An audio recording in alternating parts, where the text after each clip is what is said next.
Hey, what's up guys? This is Anthony from Anthony's Customs, and for this review, we are looking at NECA's Teenage Mutant Ninja Turtles from the files of Pizza Squad REX-1, a robot police officer type guy.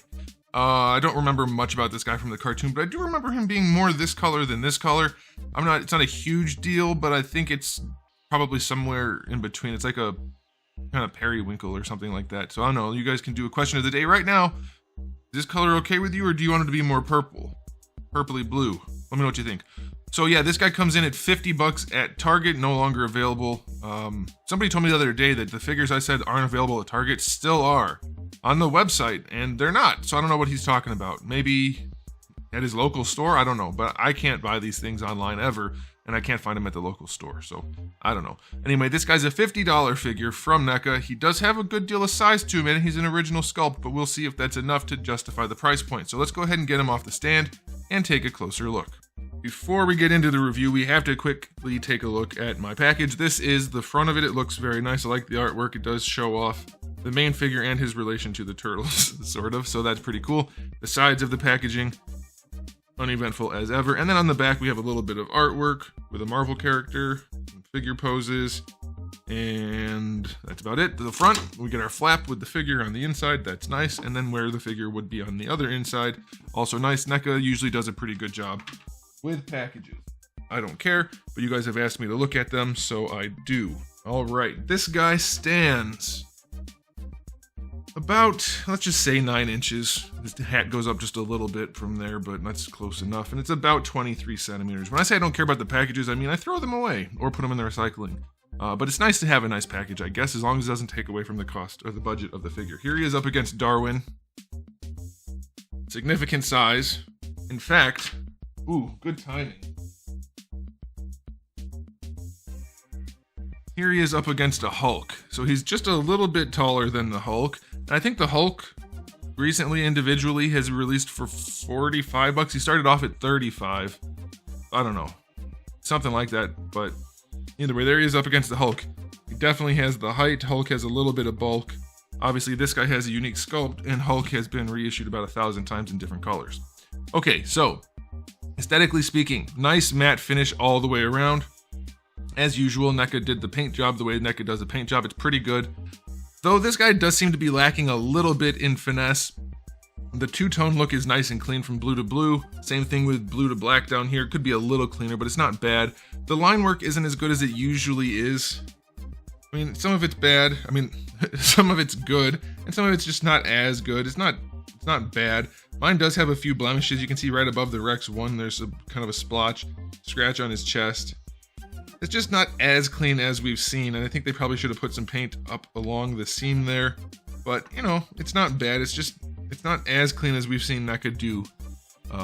So that's a little bit unfortunate. But I think if you're looking at it from a distance, like if it's just on your shelf, it's going to look fine. But it could be a little bit nicer, especially for mine having these blemishes right on the main part of the chest. That kind of sucks. But yeah, the sculpt is pretty good. I think it's a good recreation of the character, other than maybe the blue being a little bit too blue and not purpley enough. But it looks nice otherwise. Paint jobs are pretty good. The flat finish definitely helps. Again, some of that is molded plastic. A lot of it is paint. But I think, personally, a flat finish does make something look a little bit more premium as opposed to just the bare plastic. So even if Hasbro could, like, do this, where all the bare plastic was just a flat finish, I think that would go a long way to making it look nicer than just a crappy toy. So this guy does look good, good size. I'm going to give the aesthetic an overall rating of 7.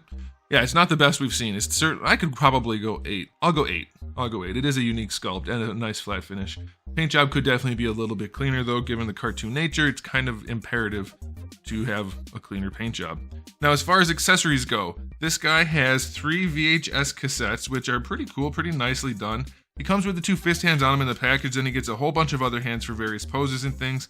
Very nice assortment there. We get the little remote control thingy, again, very nicely detailed. That's the kind of paint job we're used to seeing from NECA. The figure doesn't quite have as much going on there. And then we have the oil can, that's nicely done. We have his tongue that he can stick out. That's pretty cool. And then we have his 2 guns that do clip onto his belt, or he can obviously hold them, and they have some line work on there that is clean. So good paints overall for the accessories, good accessories. I'll go 8 out of 10 for accessories. That's nice. Now I do want to say, It seems that NECA has been having some issues with paint lately. The last 2 gargoyles I had some weird shading on them. This guy and the April haven't had as clean of a line work paint job. I don't know what's going on at the factory over there, but it seems like it might be something. Okay, for articulation, the thing we usually expect to be the least good on any of these figures, just because NECA leans into the aesthetic. Let's see how this guy functions. I think his neck is a little stumpy. It's a little short, which probably will mean we're going to get very little range. It'll probably be enough, just enough, but that's about it. Now, as far as his articulated jaw, you can reveal his mouth, and you can kind of wedge it up, but mine just kind of flexes. I don't know if it's actually supposed to freely rotate or not. Is it part of the... No, it's separate from the glasses.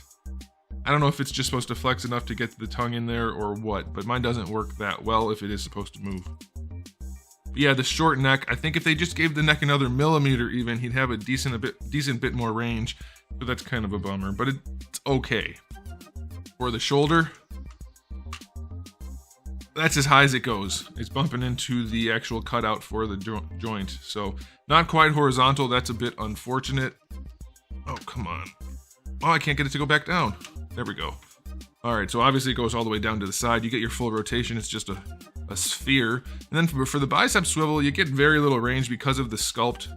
The bicep tricep area is way bigger than the shoulder. In fact, it's really ugly. It's not well executed on this guy. You can see how big that gap is. Let me check the artwork on the box.